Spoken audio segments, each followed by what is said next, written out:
بسم اللہ الرحمن الرحیم۔ السلام علیکم، آپ دیکھ رہے ہیں الف نیوز اور میں ہوں آپ کے ساتھ ماجد علی۔ شامل کرتے ہیں پاکستان اور دنیا بھر سے بریکنگ نیوز ہیڈ لائنز۔ جنگ کے خاتمے کے لیے اسرائیلیوں اور فلسطینیوں کے ساتھ کام جاری رہے گا۔ جو بائیڈن نے بڑا پیغام جاری کر دیا۔ امریکی صدر جو بائیڈن نے اندھیا دیا ہے کہ وہ غزہ میں جنگ کے خاتمے کے لیے اسرائیلیوں اور فلسطینیوں کے ساتھ مل کر کام کرتے رہیں گے۔ جو بائیڈن جنہوں نے صدارتی دور سے دستبرداری اختیار کرتے ہوئے اپنی جگہ نائب کیملا ہیرس کو نامزد کیا۔ جو بائیڈن نے ڈیلاویئر میں کیملا ہیرس کی طرف سے منعقدہ انتخابی جلسے میں بذریعہ ٹیلی فونک شرکت کی۔ کیملا ہیرس کے لیے اپنی حمایت کا اعادہ کرتے ہوئے جو بائیڈن نے مشرق وسطی اور غزہ کی تازہ ترین صورتحال کے بارے میں بھی جائزہ لیا۔ جو بائیڈن نے کہا کہ میں غزہ میں جنگ ختم کرتے ہوئے مشرق وسطی میں امن کے قیام اور تمام اسیران کی وطن واپسی کو یقینی بنا سکنے کے معاملے پر اسرائیل اور فلسطین کے ساتھ مل کر کام کرتا رہوں گا۔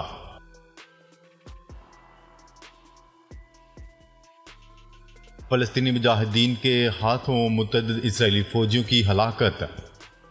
ایرانی خبرساز ادارے کی رپورٹ کے مطابق تحریک حماس کی فوجی شاخ الاقصام بریگیڈ نے ایک بیان میں کہا ہے کہ اس کے مجاہدین نے مارٹر گولوں سے وسطی غزہ کے البریج کیمپ میں صہیونی فوج کو نشانہ بنایا۔ الاقصام بریگیڈ نے اسی طرح اعلان کیا کہ الیاسین 105 راکٹوں سے صہیونی فوج کے ایک D9 نامی بلڈوزر کو شہر رفح کے تل السلطان علاقے میں نشانہ بنا کر تباہ کر دیا۔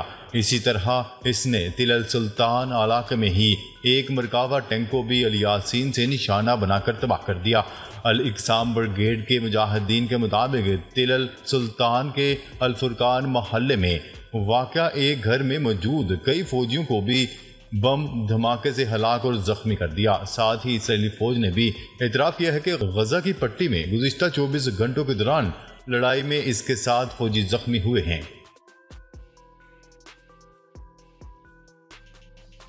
اسرائیلی کابینہ نے UN ایجنسی اونروا کو دہشت گرد تنظیم قرار دینے کا بل منظور کر لیا۔ اسرائیلی کابینہ نے اقوام متحدہ کی ایجنسی اونروا کو دہشت گرد تنظیم قرار دینے کا بل منظور کر لیا ہے۔ اسرائیلی کابینہ نے اقوام متحدہ کی ذیلی تنظیم اونروا کو دہشت گرد تنظیم قرار دینے کے لیے بل منظور کیا۔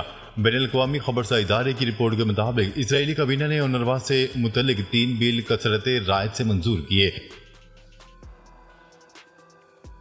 حسینہ واجد حکومت کا کوٹا سسٹم پر سپریم کورٹ کا حکم قبول کرنے کا فیصلہ، کرفیو بدستور نافذ۔ بنگلہ دیش کی حکومت آج سرکاری ملازمتوں میں کوٹے سے متعلق فیصلے کو باضابطہ طور پر قبول کرے گی۔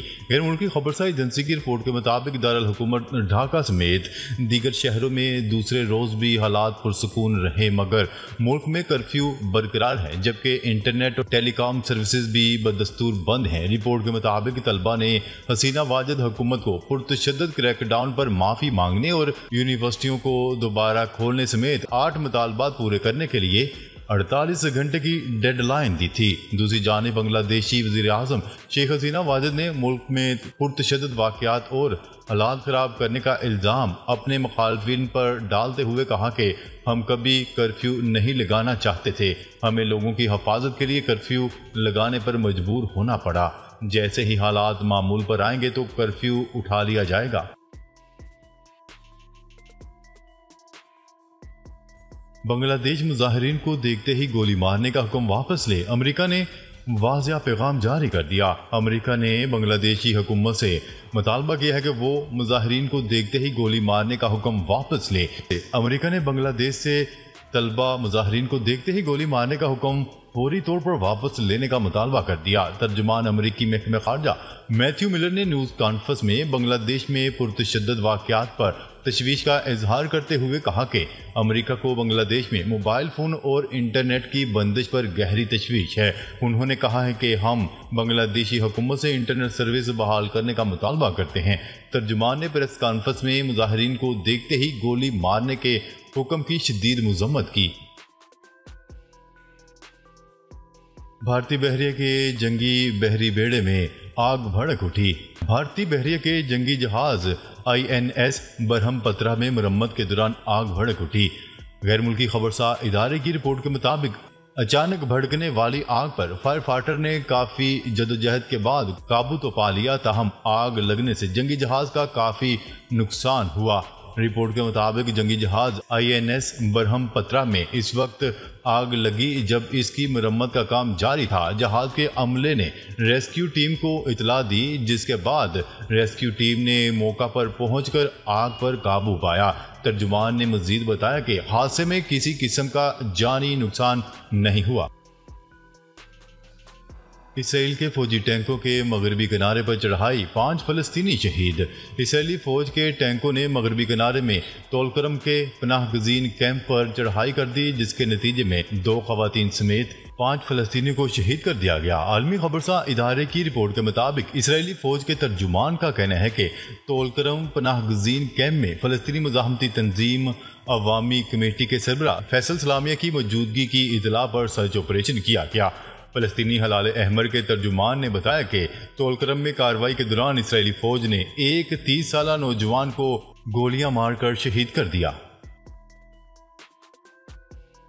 ایرانی پاسداران انقلاب نے آئل ٹینکر کو سمندر میں روک لیا۔ ایران کے انقلابی گارڈ نے اتوار کے روز ٹوگو کے پرچم والے اس آئل ٹینکر کو روک لیا ہے، جو متحدہ عرب امارات کے زیر انتظام تھا اور اس پر 1500 ٹن مارین گیس آئل لے جایا جا رہا تھا۔ یہ اطلاع برطانوی بحری سیکیورٹی کے ادارے ایمبری نے دی ہے۔ یہ آئل ٹینکر عراقی ساحل کی طرف سے مارین گیس آئل لے کر جا رہا تھا اور اسے شارجہ پہنچنا تھا، جبکہ ایرانی پاسداران انقلاب نے اسے ایرانی بندرگاہ بوشہر سے جنوب مغرب میں 61 سمندری میل کے فاصلے پر روک لیا۔ ٹیسلا اگلے سال انسان نما روبوٹ استعمال کرے گا، ایلون مسک نے بڑا اعلان کر دیا۔ ٹیسلا کے CEO ایلون مسک نے پیر کے روز کہا ہے کہ کمپنی اگلے سال اندرونی استعمال کے لیے انسان نما روبوٹ کی کم سطح پر پیداوار شروع کرے گا۔ چند ماہ قبل انہوں نے اعلان کیا تھا کہ وہ 2024 کے آخر تک ان روبوٹس کو لانچ کریں گے۔ ایلون مسک نے social media platform X پر ایک پوسٹ میں کہا کہ الیکٹرک کار بنانے والی کمپنی 2026 میں دوسری کمپنیوں کے لیے روبوٹس کی پیداوار میں اضافہ کرنے کی امید کر رہی ہے۔ چین نے فلسطینی دھڑوں میں صلح کروا دی، بیجنگ اعلامیہ پر دستخط۔ مختلف فلسطینی دھڑوں نے چین میں بیجنگ اعلامیہ پر دستخط کر کے اختلافات ختم کرنے اور فلسطینی اتحاد کو مضبوط کرنے پر اتفاق کر لیا۔ میڈیا رپورٹس کے مطابق چین کے سرکاری میڈیا CCTV نے رپورٹ دی ہے کہ فلسطینی دھڑوں کے درمیان بیجنگ میں 21 سے 23 جولائی تک جاری رہنے والے مصالحتی مذاکرات کی اختتامی تقریب کے دوران اعلامیہ پر دستخط کیے گئے۔ چین کے نجی TV چینل نے ایک سوشل میڈیا پوسٹ میں بتایا کہ متحارب گروپوں الفتح اور حماس کے رہنماؤں سمیت مجموعی طور پر 14 فلسطینی دھڑوں نے میڈیا کے نمائندوں سے ملاقات کی اور اس موقع پر چین کے وزیر خارجہ وانگ ای بھی موجود تھے۔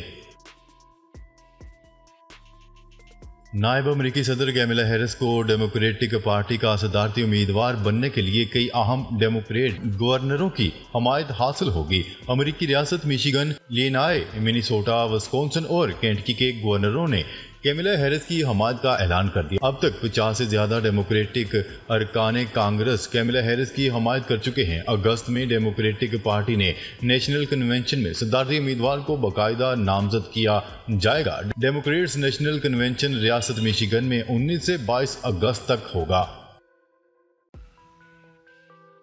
خان یونس میں پھر آپریشن، درجنوں فلسطینی شہید۔ اسرائیلی فوج نے خان یونس میں ایک بار پھر آپریشن شروع کر دیا اور رہائشی عمارتوں اور بے گھر فلسطینیوں کے خیموں پر بم برسا دیے۔ فضائی حملے کے نتیجے میں 70 فلسطینی شہید جبکہ 200 سے زائد زخمی ہو گئے۔ غزہ شہر میں اقوام متحدہ امدادی ایجنسی کا قافلہ بھی اسرائیلی حملے کی زد میں آیا۔ اسرائیلی فورسز کے ڈرون نے الاقصی ہسپتال پر بھی حملہ کیا۔ اس کے علاوہ اسرائیلی افواج نے لاکھوں بے گھر فلسطینیوں کو دوبارہ جبری بے دخلی کا حکم دے دیا۔ انٹرا پارٹی انتخابات، تحریک انصاف کو دستاویزات جمع کروانے کی آخری مہلت۔ الیکشن کمیشن نے انٹرا پارٹی انتخابات کیس میں پاکستان تحریک انصاف کو دستاویزات جمع کروانے کے لیے مہلت دے دی۔ ممبر سندھ نثار درانی کی سربراہی میں 3 رکنی کمیشن نے انٹرا پارٹی انتخابات کیس کی سماعت کی۔ ممبر خیبر پختونخوا نے کہا کہ پی ٹی آئی اب ایک ادارہ نہیں، ہم جاننا چاہتے ہیں کہ وہ کون سی اتھارٹی ہے جس نے پارٹی الیکشن رکوائے۔ اس موقع پر chairman P T I barrister Gohar نے الیکشن کمیشن سے دستاویزات جمع کروانے کے لیے مہلت مانگ لی۔ انہوں نے بتایا کہ سینٹرل سیکریٹریٹ سے پولیس تمام دستاویزات حتیٰ کہ واٹر ڈسپنسر تک بھی اٹھا کر لے گئی ہے۔ ٹرمپ پر حملہ روکنے میں ناکامی پر امریکی سیکرٹ سروس کی ڈائریکٹر عہدے سے مستعفی۔ امریکہ کی سیکرٹ سروس کی ڈائریکٹر نے ڈونلڈ ٹرمپ پر ہونے والے حملے کو روکنے میں ناکامی تسلیم کرتے ہوئے عہدے سے استعفیٰ دے دیا۔ بین الاقوامی میڈیا کی رپورٹس کے مطابق امریکی سیکرٹ سروس کے ڈائریکٹر نے مستعفی ہونے کا اعلان کرتے ہوئے اپنی پیشہ ورانہ ناکامی کا اظہار کیا۔ سیکرٹ سروس کی ڈائریکٹر نے گزشتہ روز حملہ روکنے پر ناکامی کی ذمہ داری لی تھی۔ انہوں نے اپنے استعفے میں لکھا کہ ہماری ایجنسی ٹرمپ کو تحفظ دینے اور حملے کو روکنے میں ناکام رہی۔ ڈالر مہنگا، دیگر کرنسیاں سستی ہو گئی۔ انٹر بینک میں ڈالر کے مقابلے میں روپے کی قدر میں 11 پیسے کی کمی ریکارڈ کی گئی، جبکہ اوپن مارکیٹ میں برطانوی پاؤنڈ، یورو، ریال سمیت دیگر کرنسیاں سستی ہو گئیں۔ کاروباری ہفتے کے دوسرے روز امریکی کرنسی معمولی اضافے کے بعد 278.41 روپے پر بند ہوئی۔ گزشتہ روز انٹر بینک میں ڈالر 17 پیسے کے اضافے سے 278.30 روپے پر بند ہوا تھا۔ ناظرین، اب تک کے لیے اتنا ہی۔ مزید خبریں لے کر بہت جلد آپ کی خدمت میں حاضر ہوں گے۔ تب تک کے لیے اپنا خیال رکھیے گا۔ اللہ نگہبان۔